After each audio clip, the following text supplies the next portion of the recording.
اسلام کی فطرت میں قدرت نے وہ لچک دی ہے، اسلام کی فطرت میں قدرت نے وہ لچک دی ہے، جتنا ہی دباؤ گے اتنا ہی وہ ابھرے گا۔ اسلام تیری نبض نہ ڈوبے گی حشر تک، اسلام تیری نبض نہ ڈوبے گی حشر تک، تیری رگوں میں رواں خون ہے چار یار کہاں۔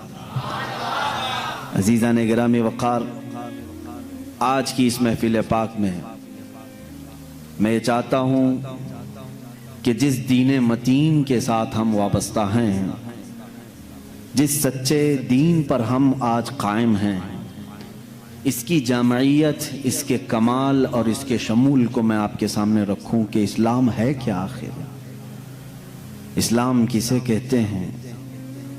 اور میرا یہ دعویٰ ہے، بلکہ یہ قرآن کا فرمان ہے۔ اللہ رب العزت نے فرما دیا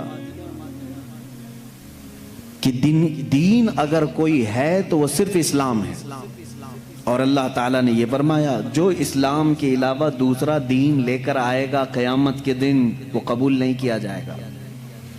وَمَنْ يَبْتَغِ غَيْرَ الْإِسْلَامِ، جو غیر اسلام کی طرف توجہ کرتا ہے اسلام کو چھوڑ کر، فَلَنْ يُقْبَلَ مِنْهُ، قیامت کے دن ہرگز قبول نہیں کیا جائے گا۔ وَهُوَ فِي الْآخِرَةِ مِنَ الْخَاسِرِينَ، اور وہ آخرت میں نقصان اٹھانے والوں میں سے ہوگا۔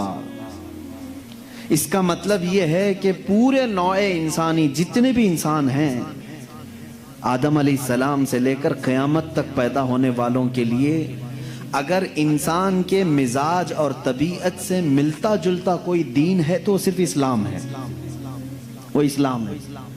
اور اسلام صرف رسول کریم صلی اللہ تعالیٰ علیہ وسلم سے نہیں چلا ہے، بلکہ اسلام آدم علیہ السلام سے ہے۔ دنیا کا سب سے پہلا دین بھی اسلام ہی ہے، یہ ہمارا دعویٰ ہے، کیونکہ جس دین کی دعوت دینے کے لیے آدم علیہ السلام تشریف لائے وہ بھی عقیدہ وحدانیت ہی ہے، اللہ ایک ہے۔ رب العزت پر ایمان لانا اور آخرت پر ایمان لانا، یہ دو ایسی چیزیں ہیں جو سارے نبیوں نے اس کی دعوت دی ہے، سارے نبیوں نے اس کا انکار کوئی بھی نبی کی شریعت نہیں کر سکتی۔ آج بھی یہودی ہوں، عیسائی ہوں، ان کی بھی کتابوں میں اور ان کے دین میں یہ بات ہے، خدا پر ایمان لانا ہے اور آخرت پر ایمان لانا ہے۔ آج وہ بھی خدا کو مانتے ہیں لیکن اس کے ساتھ کسی اور کو بھی شریک کر لیتے ہیں، آخرت کو وہ بھی مانتے ہیں۔ یہ دو چیزیں ایسی ہیں جس کی دعوت سارے نبیوں نے دی ہے۔ آج میں آپ کے ذہن کو قریب کرنا چاہتا ہوں، کیا ہمارے لیے یہ بات ضروری نہیں ہے کہ ہم جس دین پہ چل رہے ہیں، جس اسلام پر ہماری پوری زندگی چل رہی ہے، اس اسلام کے کمال اور اس کی خصوصیات کو بھی تو میں پہچان لوں۔ آج حال یہ ہے کہ ہم مسلمان گھر میں پیدا ہو گئے، اس لیے کبھی سوچا ہی نہیں کہ اسلام ہے کیا، ہونا یہ چاہیے۔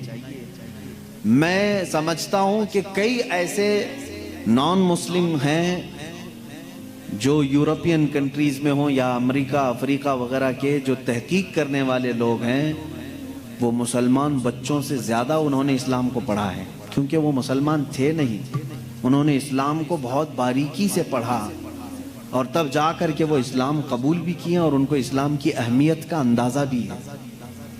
آج میں یہ باتیں آپ کے سامنے اس لیے کرنا چاہتا ہوں کہ ہمارا کوئی بھی بچہ یہ نہ سمجھے کہ کوئی ہلکا پھلکا دین ہے جو محلے سے چلا ہے۔ اگر یہ ہلکا پھلکا دین ہوتا تو 14 صدیوں تک چل بھی نہیں سکتا۔ بہت ساری جماعتیں آئیں، بہت ساری سوسائٹیاں آئیں، لیکن ان کا زمانے کے ساتھ وجود ختم ہو گیا۔ تنظیمیں، تحریکیں، کمیٹیاں، یہ سب وجود میں آتی رہتی ہیں، اور کئی دین بھی آئے، بہت سارے دین بھی آئے، لیکن وہ ان کے شخصیات کے ساتھ ختم ہو گئیں۔ اسی لیے ہم یہ کہتے ہیں کہ رسول کریم صلی اللہ تعالیٰ علیہ وسلم کی وفات کے بعد دین اسلام ختم نہیں ہوا، بلکہ یہ بڑھتا ہی رہا، بڑھتا ہی رہا، اس لیے کہ اللہ تعالیٰ نے اس دین کو انسانوں کی طبیعت کے بالکل عین مطابق بنایا ہے۔ اس کو ایکسپٹ کرنے میں کوئی بھی اشکال نہیں ہے، کوئی یہ نہیں کہہ سکتا کہ اس میں ایسی چیز ہے اتنی ہارڈ ہے کہ میں کر نہیں پاؤں گا۔ جیسے میں اس کی کچھ خصوصیات آپ کو بتاؤں گا۔ اسلام دین فطرت ہے۔ دین فطرت کسے کہتے ہیں جانتے ہیں آپ؟ جو ہمارے فطرت کے مطابق ہو۔ فطرت کیا ہے؟ مثال کے طور پر انسان کی فطرت ہے کھانا کھانا۔ آپ کھانا کھاتے ہیں، سب لوگ کھاتے ہیں، بھوک لگتی ہے انسان کو، اور وہ بھوک لگنے پر کیا کرے گا؟ کھانا کھائے گا۔ نیند لگتی ہے، یہ انسان کی فطرت ہے، سوتا ہے۔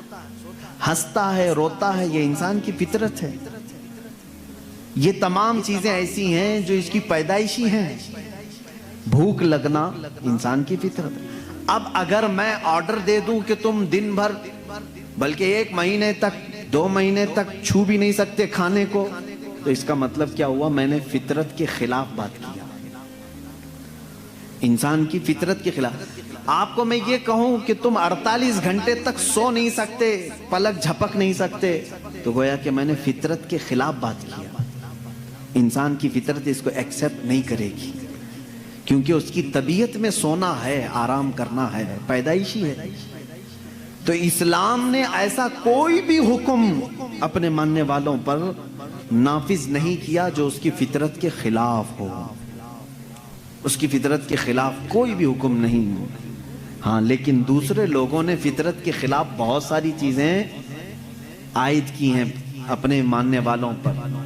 اس کی چند مثالیں بتاؤں گا۔ اچھا، ایک بات میں کلیئر کر دوں اپنی تقریر سے پہلے ہی، اسلام کی خاصیت یہ ہے کہ اسلام کبھی بھی دوسرے آئے ہوئے پہلے کے دین جتنے بھی ہیں ان کو جھوٹا نہیں کہتا، چاہے وہ عیسائیت ہو، یہودیت ہو، تورات، انجیل، زبور، ان تمام چیزوں کو اسلام نے جھوٹا نہیں کہا، بلکہ اسلام کا دعویٰ تو اتنا ہی ہے کہ زمانہ بڑھتا گیا، اب کامل دین اسلام ہے۔ اس کا دعویٰ اتنا ہی ہے۔ ہم نے یہ نہیں کہا کہ اس سے پہلے جتنے آئے تھے سب غلط تھے، نہ، کبھی ہم نے نبیوں کا انکار کیا؟ کسی نبی کے خلاف ہم نے بات کی؟ نہ عیسیٰ علیہ السلام کے بارے میں ہم لب کشائی کر سکتے ہیں، نہ موسیٰ علیہ السلام کے خلاف کچھ لب کشائی کر سکتے ہیں۔ یہودی جن نبیوں کو مقدس مانتے ہیں، عیسائی جن نبیوں کو مقدس مانتے ہیں، شریعت اسلامیہ نے اگر ان کے نبی ہونے کی تصریح کر دی تو ہم اپنی جان سے زیادہ ان سے محبت کرتے ہیں، ہم ان کی توہین نہیں کر سکتے۔ ادنا سی بھی توہین کسی نبی کی تو اسلام سے نکل جائے گا، کسی بھی نبی کی۔ اسی طرح جو آسمانی کتابیں آئیں ہم ان کا انکار نہیں کرتے، تورات، انجیل، زبور، اس کا اگر تم انکار کرو گے تو کافر ہو جاؤ گے، اسلام سے نکل جاؤ گے۔ لیکن ہمارا اب دعویٰ اتنا ہی ہے کہ وہ اپنے زمانے کے نبی تھے، وہ کتابیں اپنے زمانے کی تھیں۔ اب جو زمانہ آیا میرے آقا صلی اللہ علیہ وسلم کے بعد سے لے کر قیامت تک، اس زمانے کے لیے اگر سوٹیبل کوئی کتاب ہے تو وہ قرآن ہے، اور اگر کوئی قبول کرنے جیسا مذہب ہے تو وہ اسلام ہے۔ یہ ہمارا دعویٰ ہے۔ اب اس کو میں ثابت کروں گا۔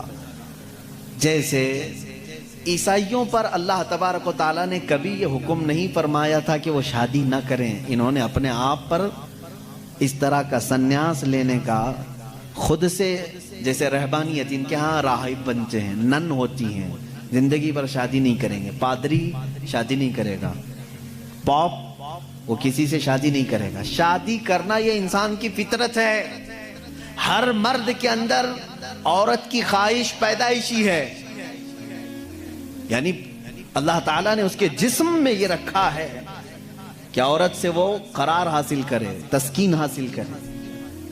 مردوں کو اللہ نے یہ خصوصیت دی ہے، صفت دی ہے، اور عورتوں کے بھی اندر اللہ نے یہ رکھا ہے کہ ان کا میلان یا ان کی توجہ مردوں کی طرف ہے، لیکن اس کو اسلام نے ایک حلال طریقے سے باندھا ہے، وہ نکاح کے ذریعے سے۔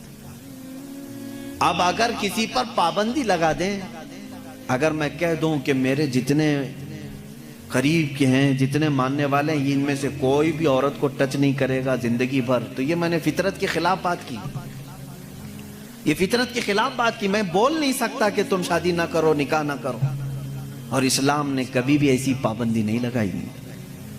عیسائیوں نے اپنے اوپر لازم کر لیا کہ جو ان کا مذہبی ہوگا، ریلیجیس ہوگا، وہ عورتوں کو نہیں چھوئے گا۔ کتنی حیرت کی بات ہے۔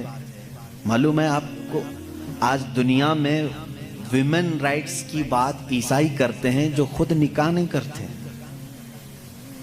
جو پادری نکاح نہیں کرتا، کبھی عورت کو اپنے ساتھ نہیں رکھتا، وہ ویمن رائٹس کی بات کرتا ہے۔ حیرت نہیں ہوتی؟ کچھ نن ایسی ہیں جن کو زندگی بھر کے لیے پابندی لگا دی گئی کہ اب تم کسی مرد کی بیوی بن نہیں سکتی، سنیاس لے لیا اس نے، وہ کبھی یہ راستے پر آ نہیں سکتی۔ یہ فطرت کے خلاف ہے اور ہم نے اس کے انجام دیکھے ہیں، بلکہ اخباروں نے آپ سب کو بتایا بھی ہوگا۔ حقیقت ہے کہ جب فطرت کے خلاف کوئی بات کی جاتی ہے تو وہ چند دن تک تو چل سکتا ہے، لیکن پھر کہیں غائبانہ طور پر لاوا پھوٹ ہی جاتا ہے۔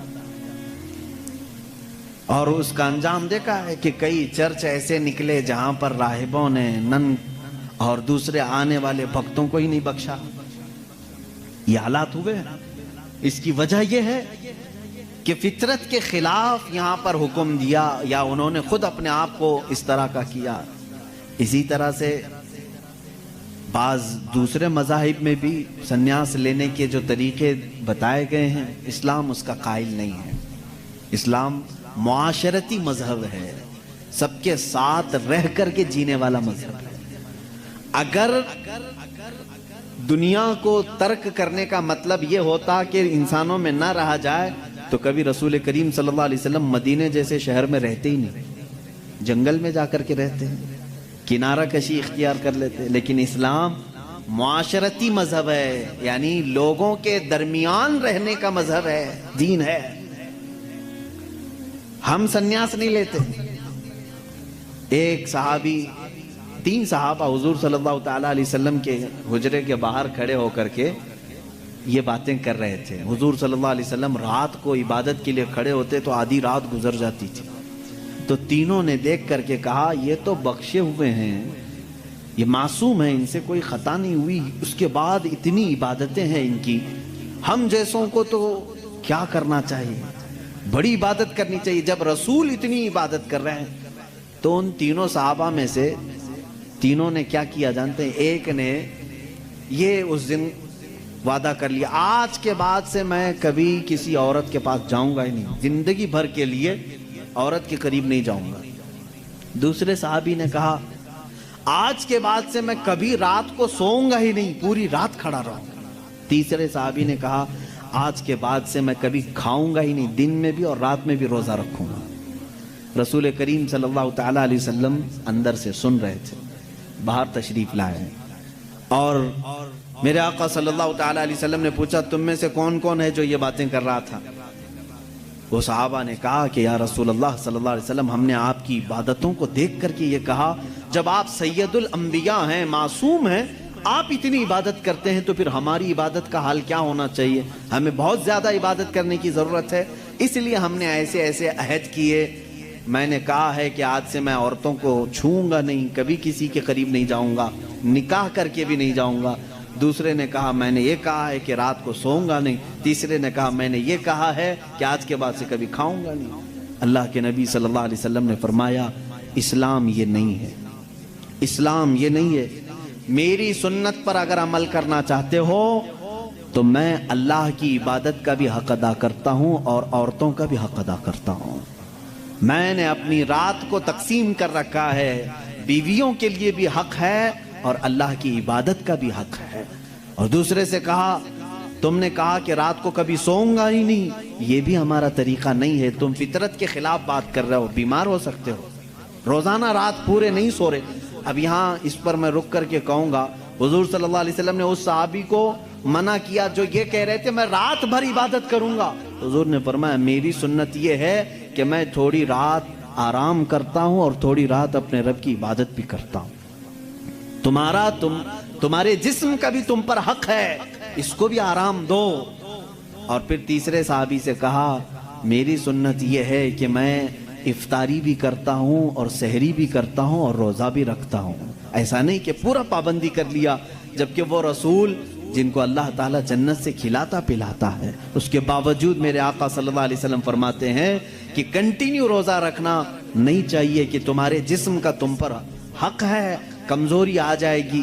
حضور نے منع فرمایا، میں ایک دن روزہ رکھتا ہوں ایک دن نہیں رکھتا، یا میں افطار کرتا ہوں شام کے وقت اور دن میں روزہ رکھتا ہوں۔ اس کا مطلب یہ ہے میرے عزیزو، اس پوری حدیث کا خلاصہ یہ ہے، اللہ کے نبی صلی اللہ تعالیٰ علیہ وسلم نے جو حکم دیے، اسلام کا خلاصہ یہ ہے کہ اس میں کہیں پر بھی افراط و تفریط نہیں، یعنی بہت تنگی والے حکم بھی نہیں اور بہت ڈھیل بھی نہیں۔ اسلام درمیانی راستہ ہے، درمیانی راستہ ہے۔ اب یہاں ان لوگوں کو سوچنا چاہیے، حضور نے جس صحابی کو رات بھر عبادت کرنے کے لیے منع کیا، یہاں رات بھر گیم کھیلنے والے لوگ موجود ہیں، پوری رات بھر عیاشی کرنے والے موجود ہیں۔ ان کو تو رات بھر کھڑے ہو کر کے عبادت کرنے کو میرے آقا نے منع کیا تھا۔ آرام کرو تھوڑی دیر، اپنے جسم کو راحت پہنچاؤ۔ اس طرح سے اسلام کی یہ خصوصیات ہے کہ اسلام انسان کی فطرت کے عین مطابق ہے، اسلام کی فطرت کے مطابق ہے۔ اسی لیے قرآن کہتا ہے لا یکلف اللہ نفسا الا وسعها۔ میں آج چیلنج کرتا ہوں، ایک ایسا حکم لا کر کے دکھا دو، ایک ایسا حکم اسلام میں کہ جس میں ایسا لگتا ہو کہ یہ انسان کے لیے بھاری ہے۔ ایسا نہیں ہونا چاہیے، ایسا نہیں ہونا چاہیے تھا۔ اسلام نے اپنے ماننے والوں پر یہ پابندی کیوں لگائی؟ ان کے پاس کیا ہے معلوم ہے؟ مخالفین اسلام کے پاس اگر وہ لائیں گے کوئی چیز تو یہ کہیں گے کہ اسلام سال میں ایک مرتبہ پورے مہینے بھر لوگوں کو بھوکا کیوں رکھتا ہے، بھوکا کیوں رکھتا ہے، جبکہ یہ انسان کی فطرت کے خلاف ہے۔ انسان کھانا پانی پسند کرتا ہے اور آپ اس کے کھانے پانی کو روک رہے ہیں۔ تو میں پہلا جواب تو یہ دوں گا کہ روزے رکھنے سے کتنے مسلمان مر گئے؟ پہلی بات یہ ہے، اگر ہر سال ایک مہینہ رمضان میں اسلام اپنے ماننے والوں کو روزے رکھواتا ہے تو پھر یہ مسلمانوں کا صفایا ہوتے رہنا چاہیے۔ اگر یہ صحت کے خلاف ہوتا تو، اگر یہ ہمارے جسم کے خلاف ہوتا روزہ رکھنا، تو اسلام میں ہر سال رمضان کے ٹائم پہ لاکھوں کی موت ہو جانا چاہیے، بھوک سے مر گئے، بھوک سے مر گئے۔ اب تک تو اسلام ہی نہیں ہوتا 1400 سال سے۔ میرے عزیزو، اب میں آؤ ان کی نقلی دلیل بھی اگر بتا دوں، نقلی کا مطلب نقل کی ہوئی، ان کے جو ریسرچ اسکالر ہیں انہوں نے خود کہا ہے۔ آج میں 2-4 روز سے ڈائٹنگ پلان دیکھ رہا تھا کہ ڈائٹنگ پلان میں کیا ہوتا ہے جسم کو صحیح رکھنے کے لیے، فاسد مادات کو دور کرنے کے لیے۔ تو ایک بڑے ڈاکٹر کی ویب سائٹ میں پڑھ رہا تھا، اس ڈاکٹر نے 2 چیزیں کی ہیں، 2 چیزیں اس نے رکھی ہیں کہ اگر اپنے جسم کو 80 سال تک زندہ رکھنا اور صحت مند رکھنا چاہتے ہو تو 2 چیزوں کو اپنا لو، کہ ہفتے میں 1 دن صبح سے لے کر شام تک اپنے جسم میں کچھ بھی نہ ڈالو۔ یہ ڈائٹنگ پلان میں ہے، موجود ہے، کچھ نہ ڈالو، صرف پانی پر رہو۔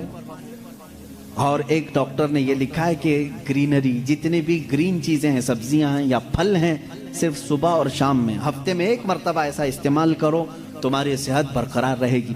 ٹائمز آف انڈیا، ہندوستان کا بڑا چلنے والا اخبار ہے، اس کے پیج میں بھی موجود ایک ریسرچ شائع کی گئی تھی جس میں ایک ڈاکٹر کا یہ دعویٰ تھا، ہمارا ڈاکٹر نہیں، پھر اگر کوئی مسلمان ڈاکٹر اعلان کرتا تو پھر ایک طرفہ والی بات ہوتی۔ نان مسلم ڈاکٹر نے اپنے ریسرچ میں یہ کہا ہے کہ ہم نے بہت غور سے دیکھا کہ صبح سورج نکلنے سے پہلے سے لے کر شام سورج ڈوبنے تک اگر کوئی 1 مہینے تک اس طرح بھوک برداشت کر سکتا ہے تو اسے کینسر نہیں آئے گا۔ اس نے کہا ہے کہ کینسر کا اس چیز میں علاج دیکھا گیا ہے کہ جسم کے اندر کے فاسد مادے نکل جائیں گے۔ میں پھر چیلنج کرتا ہوں، اور لاؤ کوئی دوسری بات جس میں ایسا کوئی حکم ہو اسلام کا جو انسانوں کے لیے بھاری ہے۔ تم ڈھونڈ کر کے روزے لے کر کے آئے تھے، روزے لے کر کے آئے تھے، اور پھر اگر یہ کہتے ہیں تو ان میں سے جو ادھر ادھر کے لاتے ہیں چھوٹی چھوٹی سی چیزیں ہیں، ایک بڑا طبقہ ہے جو اسلام کی کمیاں ڈھونڈنے کے لیے اپنی پوری زندگی خرچہ کر رہا ہے ہمارے پاس وہ ساری چیزیں۔ قرآن کو خوردبین لگا کے، مائکروسکوپ لگا کر کے پڑھنے والے لوگ ہیں کہ کہیں تو کچھ نکل جائے، مل جائے. ارے میاں یہ کام تو عرب والے بھی کر چکے اس وقت, ان کو نہیں ملا, تم جاہلوں کو کیا ملے؟ وہ عرب تھے, عربی دان تھے, وہ نہیں لا سکے اس زمانے میں. خیر, اب اسلام کی اور کون سی چیز ایسی جو بھاری لگتی ہے تمہیں؟ کون سی؟ کہا یہ کیا ہے, صبح صبح اٹھا دیتے ہیں فجر کے وقت, انسان کے لیے بھاری ہے. اور ایک مستشرق ہے, مستشرق اس کو کہتے ہیں جو اسلام کی تعلیمات پوری حاصل کرتے ہیں لیکن ہوتے یہودی اور عیسائی. اس میں سے ایک نے کہا, اعلان کیا کہ اسلام میں یہ زیادتی لگتی ہے مجھ کو کہ صبح کی نیند بہت اچھی ہوتی ہے اور اس وقت یہ اٹھا دیتا ہے, اور ان کے اوپر پابندی فرض ہے, وہ بھی ایسا نہیں کہ مستحب ہے, کرو تو چلے نہیں کرے تو چلے. اس نے دعوے میں یہ بھی لکھا ہے کہ یہ میں اپنے سے نہیں کہتا کہ یہ بھاری ہے, بلکہ خود مسلمان بھی یہ کہتے ہیں, وہ فجر میں نہیں جاتے. اس نے سارے مسلمانوں کا حوالہ دیا اور لکھا کہ دیکھو جا کر کے ان کی مسجدوں میں فجر میں یہ لوگ نہیں آتے. اس کا مطلب ہے کہ یہ بھاری چیز ہے جو اسلام نے ان کے اوپر ڈال رکھی ہے, یہ بھاری چیز ہے اسلام نے ڈال رکھی ہے. مجھے اسی وقت فوراً یہ کلک ہوا کہ ٹھیک ہے, یہ تو ان لوگوں کی سستی اور کاہلی ہے جو انہوں نے اپنے طور پر اپنے جسم کو ایسا بنایا ہے, ورنہ فریش رہنے والے ہر انسان کو ہم نے دیکھا ہے کہ وہ فجر میں جاگنگ کے لیے نکلتا ہے. جو فریش رہنے والا ہے, جو اپنے جسم کو تندرست رکھتا ہے, ڈاکٹرز ہوں یا دیگر جو بڑے بڑے طبقے کے لوگ ہوں, سب کو ہم نے دیکھا کہ آپ ایکسرسائز کے لیے سب سے سوٹیبل وقت کون سا سمجھتے ہیں؟ تو کہتے ہیں فجر کا وقت. صبح ٹھنڈی ہوا ہوتی ہے, جسم کے اندر بہت اچھی فیلنگ آتی ہے. میرے عزیزوں بتاؤ, آخر اسلام نے اپنے ماننے والوں پر احسان کیا ہے یا زیادتی کی ہے؟ یہ اسلام چاہتا ہے کہ یہ فریش رہیں, اپنی طبیعت کو خوشحال رکھیں. بلکہ وعدہ بھی یہ کیا گیا ہے کہ جس نے فجر کی نماز پڑھی اللہ تعالیٰ پورے دن اس کو مصیبتوں سے محفوظ کرے گا. فرشتے اس دن کا رزق اسے دے کر برکتیں ساتھ دے کر کے جاتے ہیں. تم کہتے ہو یہ زیادتی ہے, نہیں پڑھ رہے ہیں الگ بات ہے, لیکن میں نہیں سمجھتا کہ اسلام نے یہ زیادتی کی ہے. لا یکلف اللہ نفسا الا وسعها. میں اسلام کی انہی تمام باتوں, میں ان کے جوابات آپ کے سامنے آج لے آیا ہوں, تھوڑی سی چیزیں. پھر چل کر کے اعتراض یہ آیا, چلیں ٹھیک ہے آپ کے کہنے کے مطابق صحیح تو ہے, اسلام صبح اٹھاتا ہے فائدے کے لیے اٹھاتا ہے, طبیعت اچھی رہتی ہے, خوشحالی رہتی ہے, صحت اچھی رہتی ہے, ہم مانتے ہیں. لیکن اور بھی کچھ چیزیں ہیں اسلام میں جو سختی ہے, جو سخت ہے. وہ کیا کیا چیزیں ہیں سخت ہے ان کے دماغ کے اعتبار سے, وہ میں آپ کو بتاتا ہوں. اسلام دین فطرت ہے, یہ میرا چیلنج ہے, طبیعت کے عین مطابق بنا ہوا ہے, اور میں اگر دوسرے مذاہب کو چھیڑوں تو بات بہت دور ہو جائے گی, بہت طویل ہو جائے گی. کیونکہ میرا یہ مزاج نہیں ہے کہ دوسروں کی خرابیاں لے کر کے سب کے سامنے بیٹھوں, اور خرابیاں ڈھونڈنا اچھی بات بھی نہیں. ہم تو اچھائیاں بیان کرتے ہیں. اب میں آپ کو بتاؤں کہ تیسری ایک اور چیز جس کو یہ کہتے ہیں کہ اسلام جو ہے عورتوں کو برابری نہیں دی ہے, یہ ان کی ایک زیادتی ہے اسلام. میں نے پوچھا کون سی برابری چاہتے ہو آپ, کون سی برابری؟ کہا بہت ساری پابندیاں ہیں, اس کو نقاب میں رکھ کر کے اندر بند کر کے رکھتے ہو, اس کو باہر جانے کی اجازت نہیں ہے, جیسے تم گھومتے پھرتے ہو ویسے اس کو نہیں گھماتے پھراتے, تم عورتوں کو پابند رکھے ہو. اور دوسرا ایک اور اعتراض ان کو کہ عورتوں کی فیلنگ کے ساتھ تم کھلواڑ کرتے ہو, 4 شادیوں کی اجازت دیتے ہو. ابھی تو ہم نے ایک ہی کیا ہے, پھر بھی ان کو تکلیف ہے. 4 کی اجازت اسلام نے, تو اس کا الگ جواب ہے کہ عورتوں کے ساتھ یہ زیادتی ہے یا انصاف ہے. پہلی بات تو یہ ہے کہ ان کو بند رکھتے ہو, ایک کمرے میں قید رکھتے ہو, اور یہی مغربی تہذیب کے دلدادہ کچھ اسلامی ملکوں میں آ کر کے عورتوں کا دماغ بھی خراب کر رہے ہیں.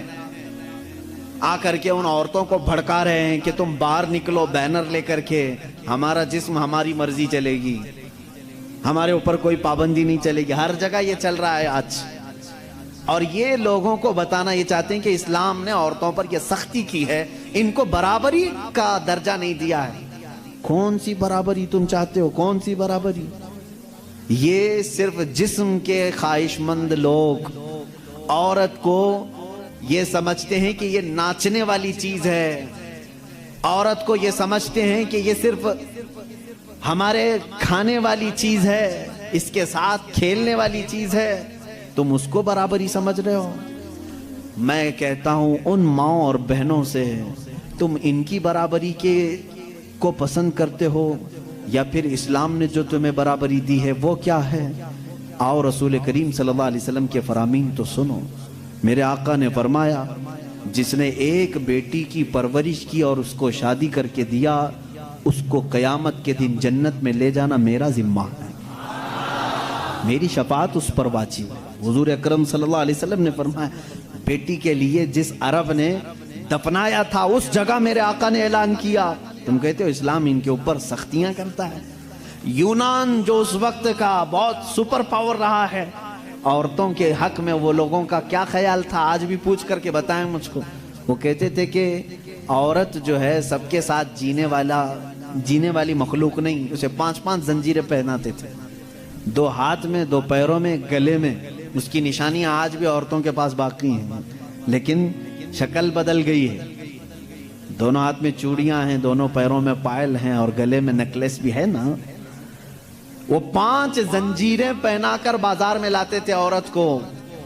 یہ یونان اس وقت کا ترقی یافتہ ملک، ان کی کتابیں مشہور تھی اور اسلام نے ان 5 زنجیروں کو کاٹ کر کے زیور بنایا ہے، اور تم کہتے ہو اسلام نے عورتوں کو بند کر کے رکھا ہے۔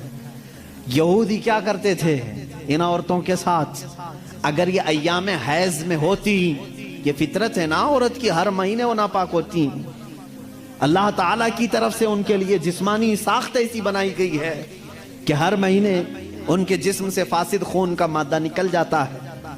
ان ایام میں چھوت اچھوت والے معاملات عورتوں کے ساتھ کرتے، جہاں ان کے گھوڑے بندھے تھے، ان کے بیل اور بکریاں باندھی جاتی تھی، وہیں عورتوں کو بھی رکھا جاتا تھا جب تک وہ عورتیں پاک نہیں ہوتی تھی۔ یہودی یہ کرتے تھے مکہ میں بھی، مدینے میں، اور عرب کے جو یہودی تھی یہی کرتے تھے۔ آج بھی یہودیوں کے ہاں کچھ جو آرتھوڈکس ہیں، پرانے خیالات کے ہیں، وہ اسی طرح کے معاملات کرتے ہیں۔ وہ عورتوں کو چھوتے تک نہیں ان ایام میں، وہ سمجھتے ہیں کہ اتنی ناپاک ہے کہ چھو لوں تو اپشگن ہو جائے گا، اور یہ کہتے ہیں کہ عورتوں کو اسلام نے برابری نہیں دی۔ رسول کریم صلی اللہ تعالی علیہ وسلم نے پھر اپنی امت کو یہ حکم دیا کہ انسانی فطرت کے اعتبار سے عورت کو اللہ نے یہ چیز دی ہے، اگر یہ اسے ہر مہینے آتی ہے تو صرف نماز، روزہ اور قرآن کی تلاوت یہ اس کے لیے منع ہے، باقی یہ تمہارے ساتھ اٹھ سکتی ہے، بیٹھ سکتی ہے، مل سکتی ہے، ایک ساتھ رہ سکتی ہے، ایک برتن میں کھا سکتی ہے، ایک گلاس میں پی سکتی ہے۔ کبھی اس کے برتن کو یہودیوں نے ان کے برتنوں کو، گلاس کو سب الگ کر دیا تھا ان ایام میں۔ پھر تم آج دعویٰ کر رہے ہو کہ اسلام نے عورتوں کو دبا کر رکھا ہے۔ اسلام نے حقیقت میں عورتوں کی عزت کو اتنا بلند کیا ہے، اتنا بلند کیا ہے۔ صرف اور صرف آتی ہے بات یہ ان کو چھپا کر کے کیوں رکھا جاتا ہے؟ کیونکہ ہم نے دیکھا ہے۔ اب اس کا جو فیکٹ ہے وہ میں بتاؤں عقلی دلیل کے اعتبار سے، جذباتی باتیں بہت ہو جاتی ہیں، وہ قیمتی ہیں اس لیے ہم ان کو چھپا کر رکھتے ہیں، لیکن میں آپ کو جو فیکٹ ہے، حقیقی بات ہے، وہ یہ بتاؤں، مرد اور عورت کی ساخت کے اعتبار سے اگر دیکھا جائے تو عورت کی طبیعت میں نزاکت ہے، وہ نازک ہے، مرد کے برابر اسے طاقت نہیں، سب کو معلوم ہے، وہ کہیں کی بھی عورت ہو اس کی طاقت و قوت کے اعتبار سے وہ کمزور ہے، اور مردوں کی طبیعت ان کے اندر کبھی وحشی پن آ سکتا ہے، حیوانیت آ سکتی ہے۔ جب اس کی خواہشات عروج پر ہوتی ہیں تو سب سے پہلا اٹیک مرد اگر کسی پر کرتا ہے تو وہ عورت پر کرتا ہے۔ مرد اگر اس کو کھلا چھوڑ دیا گیا اور حیوانیت آ گئی تو اپنی خواہشات کو بجھانے کے لیے سب سے پہلا حملہ کس پر کرتا ہے؟ عورت پر کرتا ہے۔ اس کی زندہ مثالیں آج ہم دیکھ رہے ہیں، جہاں کسی تنہا عورت کو 4 گنڈوں نے پا لیا تو اس کے ساتھ کیا کرتے ہیں؟ کتے بھی اس طرح سے نہیں کرتے جس طرح سے یہ کر جاتے ہیں۔ اس کے ساتھ ریپ بھی کیا، زنا بھی کیا، خواہشیں پوری کی اور اس کو پھاڑ کر کے بھی پھینک دیا۔ جانور کوئی ایسا کرتا ہے؟ جانور بھی اس طرح سے نہیں کرتا۔ اس کا مطلب یہ ہے، رپورٹ یہ بتاتی ہیں پوری دنیا کی کہ مرد کے اندر اگر شہوت کا غلبہ زیادہ ہو گیا اور اس وقت عورت اسے سامنے نظر آ گئی تو پھر یہ اپنی حیوانیت پر اتر کر سکتا ہے، اس کا ریپ بھی سب کچھ کر سکتا ہے۔ اس لیے اسلام نے ہمہ وقت عورتوں کو کہا کہ پتہ نہیں کہاں درندے ہیں، تم ہمیشہ اپنے آپ کو محفوظ رکھو۔ یہ نہیں کہ پکنک پر جاؤ تو ناک پر اسکارف لگا لو، یہاں برے لوگ ہیں، خالی یہی کپل اچھے ہیں، دوسروں کی نظر پڑ جائے گی۔ اسلام نے ہر وقت کے لیے عورت کو یہ کہا ہے کہ تو اپنی حفاظت کی ذمہ داری خود رکھ لے، اس لیے کہ تیرے جسم کو دیکھنے کے بعد کئی ایسے مرد ہیں جن کی خواہشات انگڑائیاں لیتی ہیں اور پھر وہ حملہ کر سکتے ہیں۔ تمہاری جان کا بھی خطرہ ہے اس میں، صرف عزت لوٹنے کا نہیں، جان کا خطرہ ہے۔ ریپ کے بعد قتل ہوتے ہوئے نہیں دیکھے؟ ابھی سال نہیں گزرا ہوگا، حیدرآباد میں، دلی میں کتنے واقعات ہوئے، اچھے پڑھی لکھی لڑکیوں کے ساتھ ہو، اچھے بڑے گھر کی لڑکیوں کے ساتھ یہ معاملات ہوئے کہ نہیں ہوئے؟ اب یہ جب ہم جواب دیتے ہیں تو وہ یہ کہتے ہیں کہ مردوں کو آپ تلقین کریں کہ وہ عورتوں کو چھیڑ چھاڑ نہ کریں۔ یہ تو ایسی بات ہو گئی کہ گوشت کو کھلا رکھ کر کے کووں کو نصیحت کرو، بیٹا اچھے سے رہو، اخلاق میں رہو۔ ارے کوا ہے، وہ گوشت کھلا رکھا ہے، ہم کووں کو سدھار نہیں سکتے لیکن گوشت کو ڈھک تو سکتے ہیں۔ ہمارے پاس یہی فارمولہ ہے، ہم کہاں پورے دنیا کے مردوں کی آنکھوں کو سنبھالیں، حالانکہ قرآن نے ہر مومن کو کہا ہے وَقُلْ لِلْمُؤْمِنِينَ يَغُضُّوا مِنْ أَبْصَارِهِمْ، اے محبوب سارے ایمان والوں سے کہہ دیں کہ وہ اپنی آنکھیں نیچی رکھیں۔ اسلام نے سمجھا تو دیا ہے مردوں کو، لیکن ان کی سیکورٹی کا بھی اہتمام کیا ہے، جس کو یہ سمجھ رہے ہیں کہ یہ پابندی بہت زیادہ ہے، بہت مشکل ہے، یہ پابندی ہے بہت زیادہ مشکل ہے۔ جن لوگوں نے کہا تھا کہ یہ اسلام کی زور زبردستی ہے، عورتوں کو اتنا قید کر کے رکھتے ہیں، بیچارے آج 12 گھنٹے ہاسپٹل میں پورا کا پورا نقاب پہنے ہوئے ہیں، پورا کا، اور ایسا نقاب پہنے ہوئے ہیں کہ ہوا بھی آنا مشکل ہو جاتی ہے۔ اور ہم تو برقعے بیچنے والے مشہور تھے، برقعے بیچنے والے مشہور تھے، آج پوری مغربی دنیا مشہور ہو گئی۔ پی پی کٹ نام رکھا ہے تم نے، برقعے ہی بیچ رہے ہو، بیچ رہے ہو۔ ہم تو صرف حفاظت عورتوں کے جسموں کی کر رہے تھے، تم نے تو برقع اب مردوں کو بھی پہنا ہے، سب کو پہنا ہے۔ اب ان سے پوچھو کیوں اب سختی نہیں ہے؟ یہ کسی کے جسم کو اتنا ڈھانک کر کے رکھنا یہ زور زبردستی نہیں ہے؟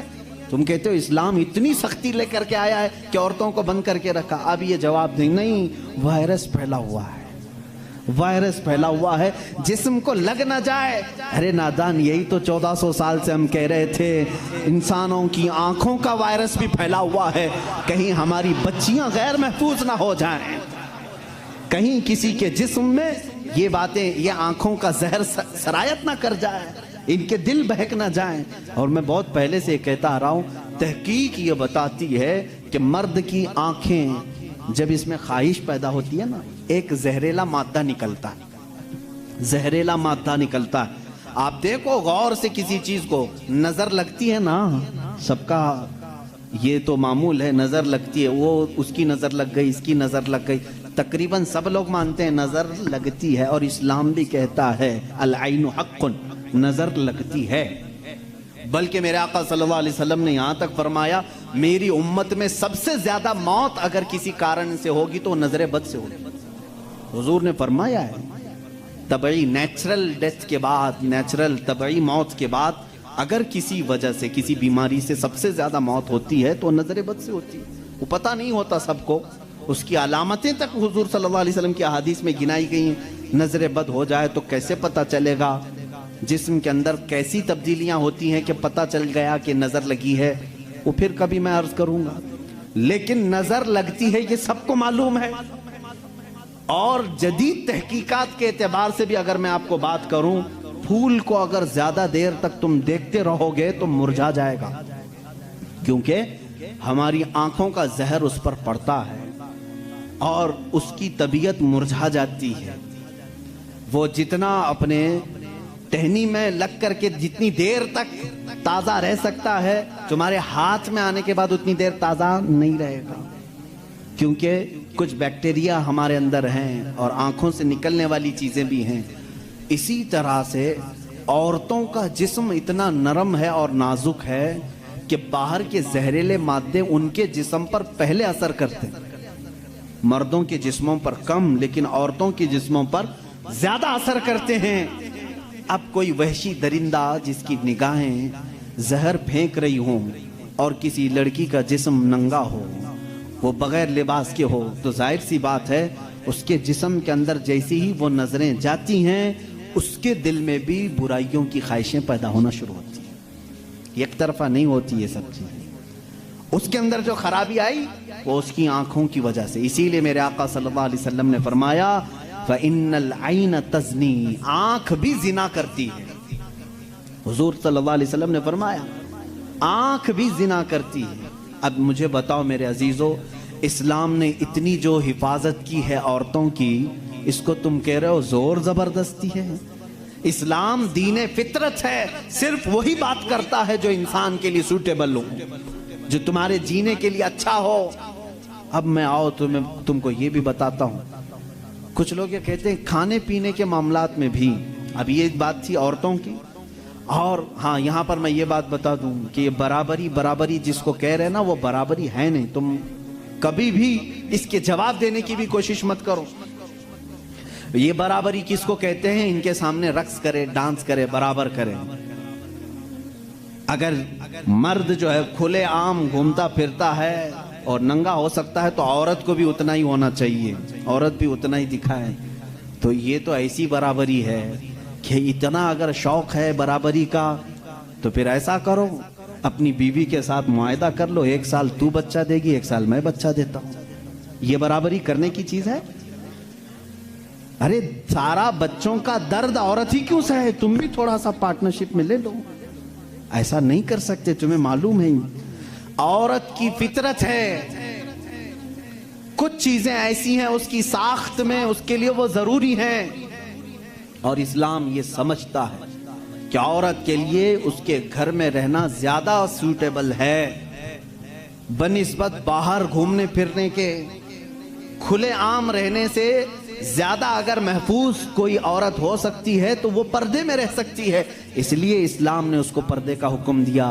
اس پر زور زبردستی نہیں، پابندی نہیں، اس کی فطرت ہے، وہ اسے جتنا محفوظ رکھ سکتے ہو۔ اب خریدنے والی چیزوں میں ہی آپ دیکھ لینا، اب اس کو میں عقلی طور پر اگر آپ کو بتاؤں، کچھ چیزیں ایسی ہیں آپ خرید کر، آلو پیاز لے کر کے آئے، آلو پیاز لے کر کے آئے، آپ کی کچن میں آپ نے اس کو کسی بٹی میں رکھ دیا، ٹوکرے میں رکھ دیا، کہیں پر بھی رکھ دیا، چل جاتا ہے، رکھ دیا۔ لیکن ساتھ میں آپ نے کچھ گوشت خریدا، کچھ ٹماٹے، کچھ دہی، باہر نہیں، فریزر میں رکھنا پڑتا ہے۔ بھائی ان کو دونوں کو برابری دو، دہی کو بھی ٹوکرے میں کیوں نہیں رکھتے؟ گوشت کو بھی باہر اس ٹوکرے میں کیوں نہیں رکھتے؟ آپ خود کہیں گے۔ کچھ چیزیں ایسی ہوتی ہیں جن کی سیفٹی فریزر کے اندر ہے، کچھ چیزیں ایسی ہیں کہ وہ باہر رہ کر کے بھی سلامت ہیں۔ جب تمہیں دنیا کے ہر نظام میں یہ بات سمجھ میں آتی ہے تو اللہ نے مرد اور عورت کو پیدا ہی ایسا کیا ہے کہ مرد اگر باہر رہے تو سیف ہے، اس کے جسم کی ساخت ایسی ہے، لیکن عورت گھر کے اندر زیادہ سیف ہے، اس لیے اسلام نے اسے پردے کا حکم دیا ہے۔ بات سمجھ میں آ گئی؟ اسلام نے زور زبردستی اس کو پابند نہیں بنایا، زور زبردستی پابند نہیں بنایا۔ بہرحال یہ ایک بہت بڑا عنوان ہے۔ عورتوں کے حقوق کی بات اگر کوئی ایسا بندہ کرتا تو سمجھ میں آتا جو عورتوں کو مرتبے میں بڑھا کر کے یوں کہے کہ عورت کے قدموں کے نیچے جنت ہے۔ اگر کوئی ایسا شخص کہتا تو بات سمجھ میں آتی جو یہ کہے کہ بیوی کو ایک لقمہ کھلاؤ تو صدقے کا ثواب ہے۔ اگر کوئی ایسا شخص کہتا جو یہ کہے کہ ایک بیٹی کو پال کر نکاح کر دو تو جنت واجب ہے، ان کے پاس یہ کوئی بھی چیز نہیں، بلکہ یہ جس عورت کی بات کر رہے ہیں ان کے لیے وہ اپنے نفس کی خواہشات پوری کرنے کی ایک مشین ہے بس۔ اور اگر میری بات صحیح نہیں ہے تو چلو مغربی دنیا میں میں تمہیں دکھا دوں کہ وہاں شادی کسے کہتے ہیں، طلاق کسے کہتے ہیں، بچوں کا نظام کیا ہے۔ کثرت سے پورے یورپ میں آپ کو میں بتاؤں وہاں شادی کا نظام تک ختم کر کے رکھا گیا ہے۔ جو لڑکی پسند آئی اس کے ساتھ رہتے رہو، بچے بھی ہو جائیں گے، 2 بچوں کے بعد وہ لوگ فیصلہ کرتے ہیں آپ شادی کر لیں۔ اب شادی کرنے کا برابر ٹائم آ گیا، ہم لوگوں کی انڈرسٹینڈنگ ہو چکی ہے، یہ ہے فیکٹ بتا رہا ہوں میں آپ کو۔ کئی ایسی شادیاں ہیں وہاں پر جو بچے ہونے کے بعد کرتے ہیں کورٹ میں جا کر کے۔ تو تم نے عورت کو برابری نہیں بلکہ اپنی خواہشات کی ایک مشین سمجھا ہے۔ اسلام جو برابری دیتا ہے وہ کیسی برابری ہے؟ یہ اسلام ہی تو ہے جو عورت کو اتنی عزت کے ساتھ گھر لانے کا حکم دیتا ہے، اتنی عزت کے ساتھ۔ اگر اس کو کچھ خرافاتی لوگوں نے برا کر دیا تو الگ بات ہے، بلکہ ہمارے ہاں جو نکاح کا سسٹم ہے وہ اتنا پاکیزہ ہے کہ مرد کو کہا گیا ہے کہ عورت کے آنے سے پہلے اپنے گھر کا انتظام ہو جائے، وہ کہاں لا کر کے رکھ رہا ہے۔ بلکہ عورت کو اسی طرح سے بھگا کر لانے کا نظام اسلام میں نہیں ہے، بلکہ عورت کے لیے ایک باضابطہ پوری محفل کا انعقاد ہوتا ہے، اس کی رضا پوچھی جاتی ہے، پہلے اس سے پوچھا جاتا ہے تو راضی ہے یا نہیں۔ بہت سارے ایسے دین ہیں، بہت سارے ایسے ریلیجین ہیں، میں نام پھر نہیں ذکر کر رہا ہوں، جہاں پر عورتوں کو اظہار رائے کا حق ہی نہیں، ان کے بڑے جو فیصلہ کر لیے وہ ہو گئی بات۔ چائنا میں بہت سارے ایسے قبیلے آج بھی ہیں جہاں ان کے ماں باپ اپنی بچیوں کو لے جا کر کسی کے بھی کوٹھے پر چھوڑ جاتی ہیں جہاں انہیں پسند آ جائے۔